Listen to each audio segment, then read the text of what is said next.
자, 한번 받아서 하겠습니다. 나는 사랑받았습니다. 다시 나는 가슴 손을 나는 사랑받았습니다. 하나님의 큰 사랑 받았습니다. 아멘. 보라, 세상 죄를 지고 가는 하나님의 어린 양을 보라. 이 말은 굉장히 중요한 말입니다. 누구에게 한 말일까요? 세례 요한이 예수님을 보고 했던 말씀입니다. 특별히 이 말을 할 때 세례 요한은 어떤 기분이었을까요? 세례 요한은 감격했습니다. 흥분됩니다. 가슴이 터질 듯한 기쁨이 넘칩니다. 그때 했던 말이 보라, 세상 죄를 지고 가는 하나님의 어린 양이다. 왜냐하면 세례 요한은 오랫동안 풀리지 않았던, 자신의 인생을 전부 다 바쳤던 그 세례 요한, 풀리지 않았던 그 문제, 바로 그 문제가 오늘 풀렸기 때문입니다. 여러분, 돈을 잃어버렸을 때 다시 찾았을 때 기쁨이 어떻습니까? 별로 안 좋으신 것 같습니다. 비밀번호, 통장 비밀번호를 잊어버렸습니다. 다시 찾았을 때 어떻습니까? 그래, 오늘 그것보다 수백 배 더 기쁨과 감격으로 오늘 세례 요한은 이 말씀을 하게 되는 겁니다. 우리 유레카라는 말이 있습니다. 수학자 아르키메데스가 왕으로부터 이제 금관 하나를 받습니다. 선물을 받았는데 왕이 이게 진짜인지 아닌지를 판명해 오라는 겁니다. 요즘 같이 기술이 있으면 금방 나오겠지만 그 당시는 이걸 설명할 길이 없습니다. 고민을 하고 음식도 잘 못 먹고 시간은 점점 다가오고 그런 길은 보이지 않고, 그러다가 이분이 이제 목욕탕에 갔다가 물이 자기가 들어가니까 쑥 넘치는 거예요. 그 순간에 뭔가 번쩍하는 겁니다. 유레카, 찾았다라는 겁니다. 풀리지 않았던 그 문제가 풀리게 됐는데 얼마나 좋았던지 벌거벗은 상태로 자기 집에 돌아왔다는 거예요. 감격했다는 거예요. 지금 이스라엘 백성들의 분위기는 모든 사람들이 메시아를 기다리고 있습니다. 특별히 세례 요한은 하나님으로부터 사람들이 메시아를 영접할 수 있도록 준비시키는 것을 사명으로 받았던 사람이 세례 요한입니다. 우리 2007년도에 우리나라와 미국이 한미 FTA 자유무역 협정이 체결되었습니다. 그때 대통령이 노무현 대통령이신데, 여러분, 대통령이 마지막에 서명을 해야 협정은 마무리가 되어집니다. 그런데 그날 갑자기 될까요? 대통령이 서명하려고 하면 그 물밑에서 작업이 확 이루어지는 겁니다. 실무진의 해야 될 그거란 말이죠. 자, 그래서 대통령이 사인할 수 있도록 모든 작업을 다 해놓는 겁니다. 마치 세례 요한의 사명입니다. 예수님이 메시아가 이 땅에 올 때 사람들이 아멘으로 받아들일 수 있도록 밑작업을 까는 사람이 누구냐? 세례 요한이에요. 그래서 오늘 세례 요한은 마가복음 1장 2절 3절 말씀을 보시면 자신의 사명에 대해서 이렇게 말씀하고 있습니다. 선지자 이사야의 글에 보라, 내가 내 사자를 보내노니, 보십시오, 그가 내 길을 준비하리라. 광야 외치는 자의 소리가 있으려되, 같이 보겠습니다. 너희는 주의 길을 준비하라. 그의 오실 길을 곧게 하라. 그랬습니다. 이게 세례 요한이 맡긴 사명입니다. 즉, 이 땅에 메시아가 오시게 될 텐데 그 메시아를 준비할 수 있도록, 알아볼 수 있도록 사람들의 마음을 갈아엎어 놓아라. 이게 하나님께서 세례 요한에게 맡기신 사명입니다. 그래서 세례 요한은 이 일을 위해 자신의 전생애를 다 드리게 됩니다. 자, 오늘 세례 요한 마가복음 1장 4절에서 6절에 있는 말씀을 보십시오. 세례 요한은 광야에서 생활했습니다. 마지막 6절을 보시면 낙타 트롯을 입고 허리에 가죽띠를 띠고 메뚜기와 석청을 먹었다 그랬습니다. 자연식을 먹었다, 여러분, 그런 뜻이 아니라 최소한의 생활을 하면서 유대 광야에서 생활하는 겁니다. 세례 요한은 아버지가 제사장입니다. 어머니도 제사장 집안의 딸입니다. 이 당시 제사장이라고 하면 출세길이 보장된 사람이 제사장입니다. 근데 세례 요한 이 모든 것 다 내려놓습니다. 그리고 광야에 들어가서 낙타 트롯을 입고 메뚜기와 석청 최소한의 생활을 해 나가면서 메시아가 오실 것을 준비하는 그 일을 위해서 자신의 전생애를 드리게 됩니다. 세례 요한의 관심은 이때부터 어떻게 하면 사람들에게 예수님을 알아볼 수 있도록 만들 것인가, 그것이 오늘 세례 요한에게 주어진 큰 사명이요 숙제였습니다. 그래서 특별히 하나님 이 세례 요한에게 영적 권세를 주셨는데, 세례 요한이 한번 설교를 하게 되면 사람들이 변화되는 거예요. 어느 정도였느냐? 절대로 저 사람만큼은 안 돼. 여러분 있습니까? 없습니까? 아니, 우리 주변에도 내가 다른 사람으로 저 사람 예수 안 믿을 거다, 우리의 마음속에 그런 사람이 있단 말이죠. 근데 그 사람들까지도 세례 요한의 말씀을 듣고 변화되는 거예요. 자, 누가복음 3장 7절부터 14절 말씀을 보시면, 요한이 세례 받으러 나오는 사람들, 소문을 듣고 많은 사람들이 몰려왔습니다. 자, 세례할 때 보십시오. 빨간 글씨 보면 무리가 이르되, 세 종류 사람 무리가 이르되 어떻게 말합니까? 우리가 무엇을 하리까? 큰 충격을 받았습니다. 두 번째, 세리들도 말합니다. 우리가 무엇을 하리까? 세 번째, 군인들도 와서 우리가 무엇을 해야 되겠습니까? 여러분, 세리는 죄인 중에 죄인입니다. 저 사람은 절대로 예수 믿을 사람 아닙니다. 군인들도 마찬가지입니다. 물건 다 뺏어갑니다. 힘으로 제압을 합니다. 다른 사람은 예수 믿을 수 있어도 세리만큼은, 군인들만큼은 절대로 예수 믿을 사람 아니라는 겁니다. 그런데 세례 요한이 설교하게 되니까 이 사람들이 가슴에 찔림을 받고 우리가 어떻게 할꼬? 이 축복이 우리 교회 안에 되기를 축복합니다. 저도 기도한 하나님, 부족한 종을 설교자로 세우셨는데 제가 설교할 때 사람들이 이렇게 은혜 받게 해주십시오. 그런 영적인 권세를 주십시오. 저도 그렇게 기도합니다. 어떻든 세례 요한이 설교할 때 얼마나 영향력이 있었던지, 저 사람은 절대로 안 돼 했던 이 군인들과 세리들까지 때를 지어와서 변화받고 회개하는 역사가 일어나게 되었다는 것입니다. 자, 이렇게 되니까 사람들 속에서는, 야, 저 세례 요한이 메시아의 모양이다. 자, 누가복음 3장 15절 말씀 보시면 모든 사람들이 말하되 세례 요한이 그가 그리스도신가 그랬다는 겁니다. 아, 세례 요한이 우리가 기다렸던 메시아인가? 그렇게 사람들이 생각했다는 겁니다. 자, 여러분, 이쯤 되면 어떻게 될까요? 어깨 힘들어가기 시작합니다. 사람들이 나를 알아주는데, 내 한마디에 사람들이 변화되어지는데, 사람들이 나를 따르기 시작합니다.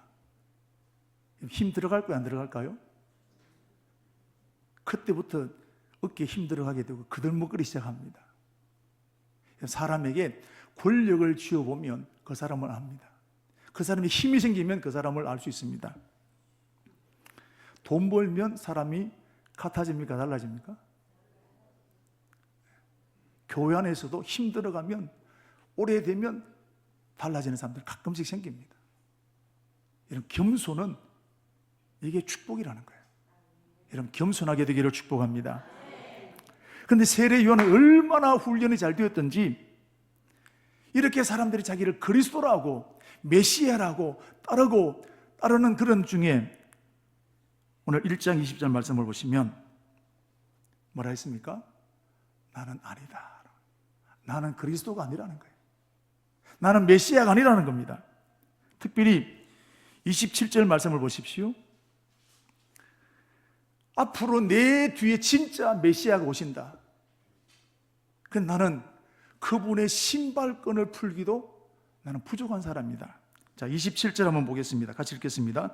곧 내 뒤에 오시는 그이라 나는 그의 신발끈을 풀기도 감당치 못하겠노라. 이런 사람이 진짜입니다.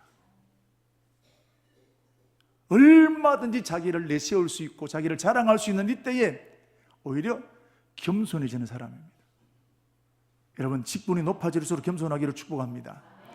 힘이 생길수록 겸손하게 되기를 축복합니다. 베드로를 보십시오. 40년 된 장애인을 일으켰습니다. 그러니까 사람들이 베드로에게 막 주목하며 사인 받으러 오게 되고 줄을 서게 되고 베드로 말 한마디 다 되는 겁니다. 야, 베드로가 대단하다. 그때 베드로가 하는 말이 있습니다. 그래, 내가 그쯤 하지. 그랬습니까? 내가 아니다. 왜 나를 주목하느냐? 이 사람을 살린 분은 그리스도시다. 우리가 누구 칭찬하면 아이고 아니지요, 하나님 하셨죠 하면서도 그래 좀 알아주네, 속으로 사람 있잖아요. 사실은 여러분, 나는 낮아지고 주님을 높아지기를 축복합니다. 이게 신앙이라는 거예요. 자, 그렇다면 세례 요한은 메시아가 준비하는 그 일을 자신의 사명으로 받게 되었는데, 그럼 세례 요한은 메시아가 누군지를 알았을까요? 몰랐을까요?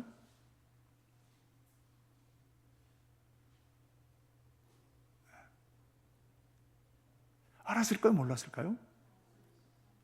세례 요한은 메시아를 준비하는 사명을 받았습니다.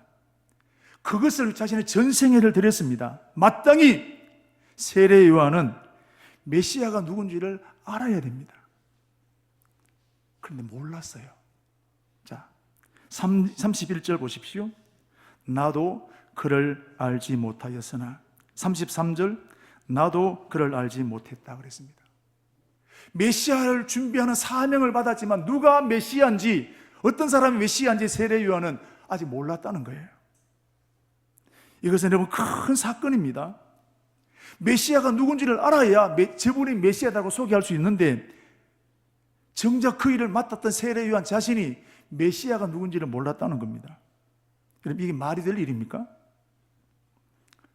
그런데 하나님께서는 세례 요한에게 메시아가 누군지를 알아볼 수 있도록 성령의 감동을 주셨는데, 자, 33절 한번 보도록 하겠습니다. 33절 시작. 나도 그를 알지 못하였으나 나를 보내 물로 세례를 베풀라 하신 그이가 내게 말씀하시되, 성령이 내려서 누구 위에 머무는 것을 보거든 그가 곧 성령으로 세례 베풀 이인 줄을 알라 그랬습니다.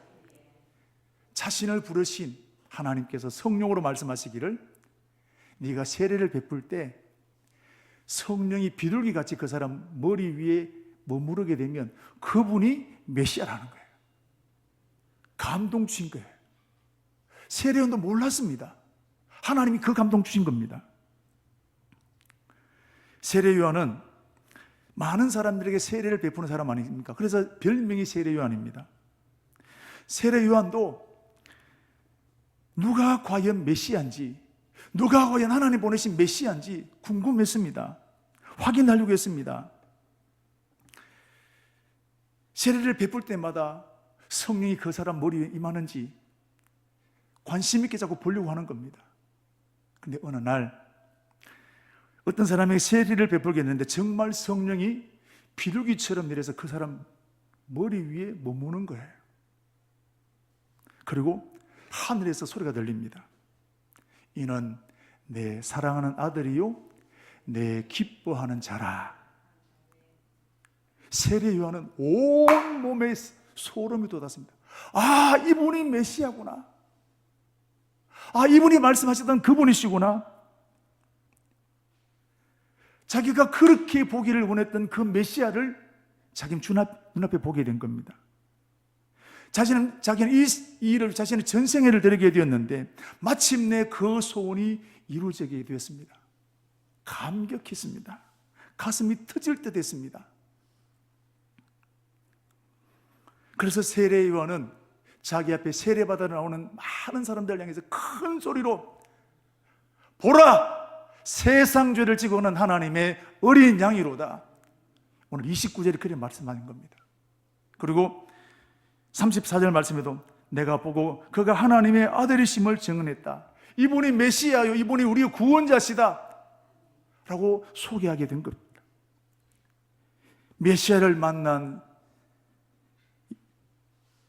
세례 요한, 예수님을 만난 이 세례 요한은 지금까지 누려보지 못했던 기쁨과 감격과 충만한 은혜를 경험하게 되었습니다. 수가성 여인, 남편을 6번이나 바꿀 정도로 갈급했던 사람이었지만 그 무엇으로 채우지 않았던 그 수가성 여인이 예수님 만나고 난 다음에 어떻습니까? 물동이를 버려두고 동네에 들어갈 만큼 감격했습니다. 여러분, 예수님 만나면 우리에게 천국의 기쁨이 누려지게 될 줄로 믿습니다. 예수님 만나면 새 기쁨이 생기는 거예요. 오늘 저와 여러분들 중에도 지금까지 교회를 다니지만 예수님을 믿어지지 않은 사람 왜 없지 않겠습니까?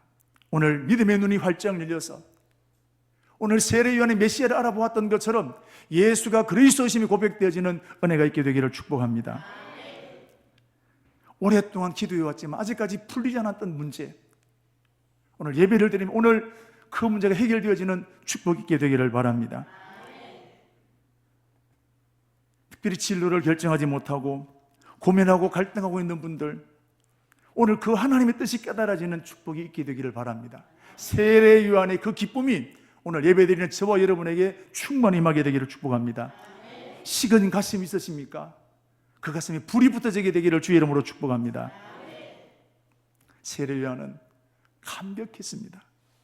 자, 그런데 세례 요한은 왜 메시아인 예수님을 보고 세상 죄를 지고 온 하나님의 어린 양이라고 했을까요? 이분이 왕이시다, 이분이 구원자시다, 이분이 하나님의 아들이시다, 계속 그걸 강조하면 좋은데 왜 하필 세상 죄를 지고 온 하나님의 어린 양이라고 했을까요? 이 말은 메시아에게 합당하지 않는 말입니다. 근데 왜 이 말을 했을까요? 세례 요한은 여기 확신이 있었다는 겁니다. 할렐루야. 우리 흔히 하는 말로 내 손에 장을 지진다. 누가 이 말합니까? 억울한데 확신 있는 사람은 이 말 한다는 겁니다. 오늘 세례 요한은 메시아가 있던 건 이유가 뭐냐? 우리에게 높임을 받고 그것 때문에 오신 것이 아니라 죄의 문제를 해결하기 위해서 오셨다. 여기에 대해서 확신을 가지게 된 겁니다. 세례 요한은 메시아를 이렇게 준비하는 중에 성령을 통해서 하나님의 감동을 받게 됐습니다. 이 땅에 오신 메시아는 죄 사함을 위해서 오신다. 그것을 정확하게 오늘 세례 요한은 깨닫게 되었습니다. 성령께서 그것을 알게 하신 겁니다. 이 축복이 있기를 주의 이름으로 축복합니다. 고린도전서 2장 10절 11절 말씀을 보시면 오직 하나님이 성령으로 이것을 우리에게 보이셨나니 성령은 모든 것 곧 하나님의 깊은 것까지라도 통달한다, 안다는 거예요. 사람의 일은 사람 속에 있는 영위에 누가 알겠느냐? 하나님의 일도 하나님의 영위에는 아무도 알지 못한다 그랬습니다. 오늘 세례 요한이 왜 메시아가 하나님의 어린 양으로 오시느냐? 자기도 당당히 왕을 말하고 싶었습니다. 그런데 성령께서 감동 주시기를 하나님이 어린 양이라는 것, 세상 죄를 지고 하나님의 어린 양으로 오신다는 것, 죄의 문제를 해결하기 위해서 오신다는 사실입니다. 여러분, 하나님께서는 창세기 18장에 보시면 소돔성을 멸하게 될 때 아브라함에게 하나님의 비밀을 알려주었습니다. 아무도 소돔성이 멸망된 걸 몰랐지만 아브라함은 알았습니다. 여러분, 하나님은 하나님의 비밀을 하나님의 사람들에게 알게 하시는 겁니다. 오늘 저와 여러분들 하나님의 가장 중요한 비밀을 알고 있습니다. 우리 주님 다시 오신다는 겁니다. 재림하신다는 것입니다. 그때가 멀지 않았다는 것입니다. 그리고 오늘 하나님께서 저와 여러분들을 향한 한 사람 한 사람을 향한 계획과 뜻이 있습니다. 여러분, 그 뜻도 깨달아지게 되기를 축복합니다.